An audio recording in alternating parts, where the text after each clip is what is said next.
Heart of Stone spoiler warning. Your homeland. Be glad to hear some tales about it if you've got the time. If time you have. For of my home I could speak until your ears withered, and your legs failed you. What here they call Ofir, in truth, is many diverse polities and peoples. A land it is of vast steppes, mountains forbidding, lakes clear as crystal, and wild lands untouched. A land of fallen empires, kingdoms at their peak, and tribes that know no monarchs, yet remember in myth a time when the world was young. You call any of these lands home? Yes, a town with towers to make Nilfgaard weep with envy. Of philosophers, doctors, mathematicians, and mages an enclave. But about these last you should, my friend, interrogate, for one among them is he, a rune-write. Ofir. Almost the entire Witcher series, for both the books and the games, takes place on one continent, referred to as the continent. The continent is home to the northern realms, Nilfgaard, Zerrikania and Haagland, along with all the kingdoms that Nilfgaard has conquered on their way to the north. There could also be even more land in Zerrikania that we don't know about, but however, as you might have noticed, I didn't say that Ofir is on the same continent, because as far as is known, Ofir lies across the seas. What is known about the location of Ofir is that it lies in a region called the Far South. This region lies below the southern borders of Nilfgaard and contains a number of different lands. The lands that we know of that are considered the Far South are Ofir, Zengvabar, Barsa and Ham. The precise location of the Far South is not known in the north. The only information on the continent of where Ofir and the Far South are located is in Nilfgaard's capital, the city of Golden Towers. In the Far South, however, they know how the continent looks like and where it's located, as merchants from the Far South can sometimes be found in the major northern ports. Because the Far South is so separated from the continent, they have developed completely different cultures. One thing to keep in mind is that most life on the planet entered this world through portals and gateways from other worlds during the conjunction of the spheres. It seems like the portal that opened up in the south were from different places that didn't have portals opening up in the north, resulting in some different wildlife. As a result, there are different creatures that can be found in Ofir that can't be found in the north. However, speaking of Ofir once again, let's start with the story of how it's believed it all started. Our myths tell of a time when love brought together the skies and the steppe, and from their union was born the first mare. Weak were the creatures called men. They fell prey to countless dangers. The mare nursed them, her milk fed them. Strong they grew, and she let them saddle her. Warriors they became, and gave fight to their foes. The myths teach us to respect our horses, noblest among all beasts. Beautiful story. Thanks for that and the race. The Ofiri see this world as a god, and want to worship it by discovering everything they can about it. This leads to them visiting the north and possibly even more lands that we know nothing about. Speaking about knowing nothing about something, we actually have more information about Ofir than most people know about. In one of the Dark Horse CDPR comics, Geralt visits Ofir by accident. Although some parts of the story are pretty weird, it does show us more of Ofir. Ofir isn't a single kingdom, and yet it's ruled by a king. Ofir is more like a kingdom that exists out of kingdoms. The king of Ofir is called Nibras. Nibras doesn't appear in the games, however his son does. Sirat, the prince of Ofir, however you might know him better as a giant toad that likes blood and alcohol. Sirvat was sent by his father to the north to learn more about the north and their culture as preparation for when he finally would become king. However, when he entered Redania, he fell in love with a young noblewoman named Iris Bilevitz. Her parents wanted Iris to marry Servat, which would eventually make her queen of Ofir. However, at this time, Iris was in a relationship with Olgierd von Everec, a nobleman who recently had lost all his fortune. Olgierd became enraged and cursed the prince. As the prince transformed, he ended up hiding in the Oxenford sewers. He lived there presumably for a number of years, until Geralt of Rivia was sent there by Olgierd to kill him. Geralt didn't know that this was a prince, and only learned this the moment when he killed the beast, and it transformed back into his human form. Unfortunately for Geralt, the king of Ofir, Nibras, had sent his crown mage, Amat, along with a few soldiers, to try and rid his son of the curse. However, they were too late, and found Geralt unconscious next to the body of their slain prince. One thing leads to another, and the ship on which they were going to take Geralt to Ofir for execution was wrecked in a storm. They took Geralt to shore. However, he escaped and killed the soldiers along with the Ofiri crown mage, Amat. Geralt of Rivia was now sought for the murder of the Prince of Ofir, and was to be executed. This wouldn't have been much of an issue for Geralt, as avoiding to go to Ofir wasn't something that was particularly hard to do when Ofir was so far, far away. At least, so he thought. About half a year to a year after he had killed the prince and the crown mage, Geralt was on contract to investigate what kind of creature was visiting a merchant's daughter in her tower at night. This turned out to be Dandelion. Dandelion had obtained a magical trunk, which he had won in a game of Gwent. The magical part about this trunk is its ability to fly. Whatever you said to the trunk, it will bring you there. While Geralt and Dandelion investigated the trunk, Dandelion read the runes on the inside, which led to the trunk flying off with both Geralt and Dandelion inside, off to Ofir. See, this trunk originally belonged to the mage Amat, but after he died, it became someone else's possession and they lost it in a game of Gwent to Dandelion. So, when Dandelion whispered the runes, or read the runes, the trunk flew off back home to Ofir.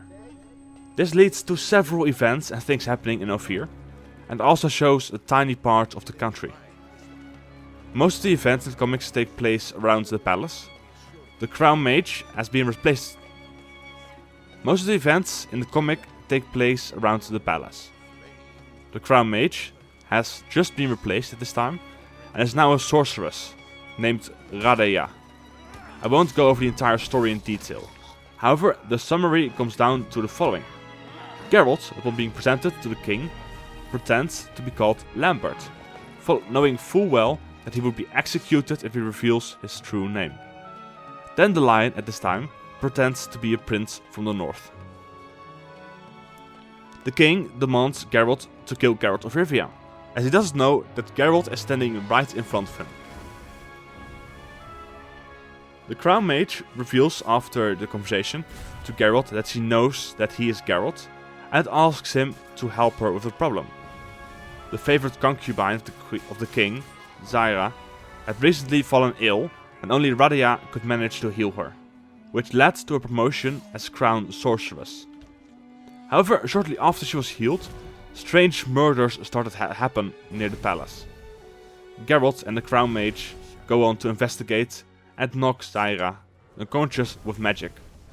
Geralt tries to look for illusions with the Eye of Nehalin, which breaks from the powerful magic hidden inside the bracelets of the concubine. The king's royal assassin, Maral, finds Zyra and she whispers something to him about a witcher. This leads to the confrontation between Geralt and the royal assassin. Without too much effort, Geralt kills him, and he continues his investigations. In the meantime, the crown mage convinces that the new royal assassin has killed the previous one to prove he is worthy. Geralt discovers that kind of a type of fire monster demon djinn that's responsible for the murders. And the Crown Mage, in the meantime, talks about how she knows Yennefer and once fought her over a magical artifact. Geralt confronts Zyra as she's ready to go next prey. While they fight, Geralt hits her bracelet, and once that breaks, it turns her into a big monster. Geralt defeats the monster. Zyra dies, and Radia then sends guards after Geralt to have him arrested and executed, revealing to the guards that he is Geralt of Rivia. The king wanted Geralt to be flayed and then quartered by wild horses. However, Dandelion in the meantime managed to become liked by the king due to his singing, being referred to as the Nightingale Prince. He asked the king to have Geralt executed by locking him inside of a box and throwing him into the sea. Dandelion had him use the magic trunk, which resulted in Geralt being able to fly to land and escape. Geralt investigates some more, looks at the bodies, and sees that Zyra has died more than a week before. Some giant birds show up, and Geralt goes to talk to an old sorceress called Vatha. He learns that Zyra was too ill to be cured, which led to Radia binding a quarine to her body, all so that she would become Crown Mage. Geralt confronts Radia, puts handcuffs on her, and decides that he knows just the punishment for her, puts her in the trunk, and sends her to Yennefer. Geralt and Dandelion then take a boat back to the continent. So that's about the entire comic. However, it shows more about Ofir. The king's main bodyguard apparently is called a royal assassin. This position is apparently obtainable by killing the previous assassin, as it shows you're better than the previous one. Also, the position of Crown Mage is something that isn't directly filled after the previous one dies or quits, as Ofir went almost 6 to 12 months without one. In The Witcher pen and paper RPG, we also get some more information about Ofir. There it states the following. Ofir is a largely unknown land across the Great Ocean.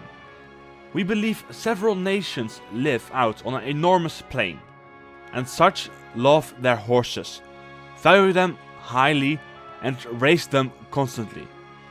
They are even said to have a variety with black and white stripes. In battle, they carry a saber, a thin, curved sword, and a big brass shield. It is said that they show remarkable tolerance to other cultures.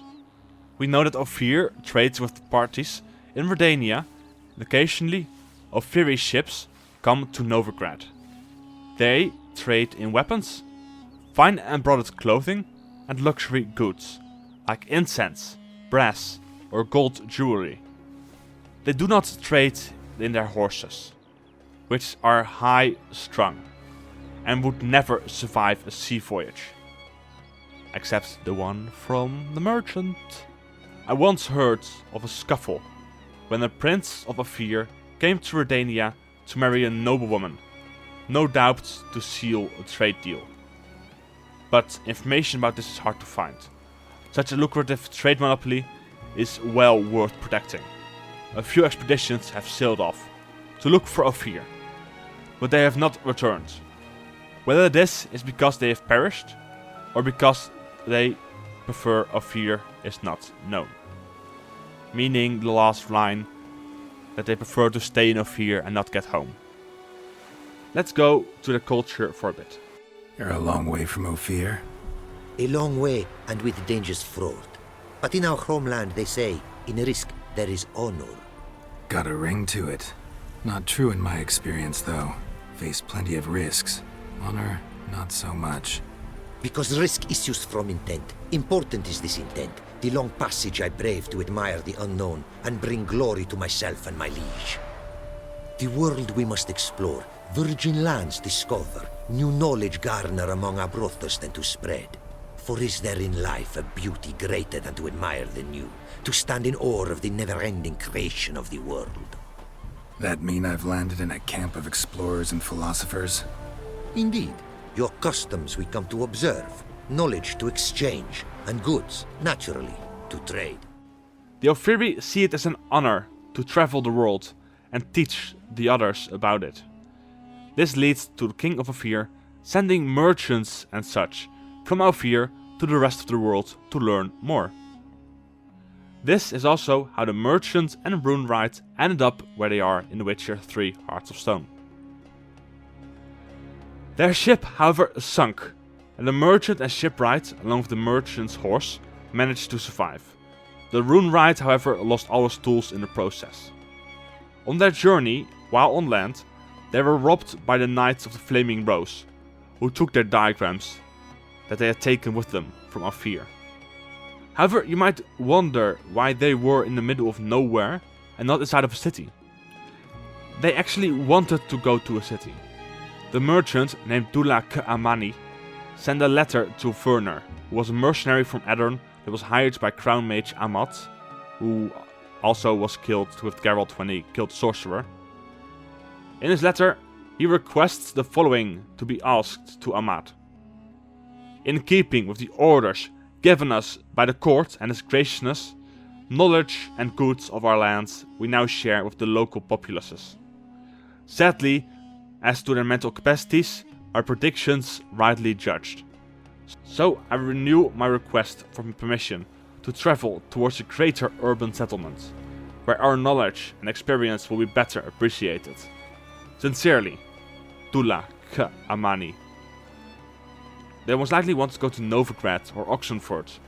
However, this wouldn't have ended well for them, as the Runewright describes himself as part mage, and which would result most likely in torture and the stake for him if he entered those cities. Talking about the Runewright, this is an occupation that seems exclusive to Ofir, and this man seems pretty devoted to his work.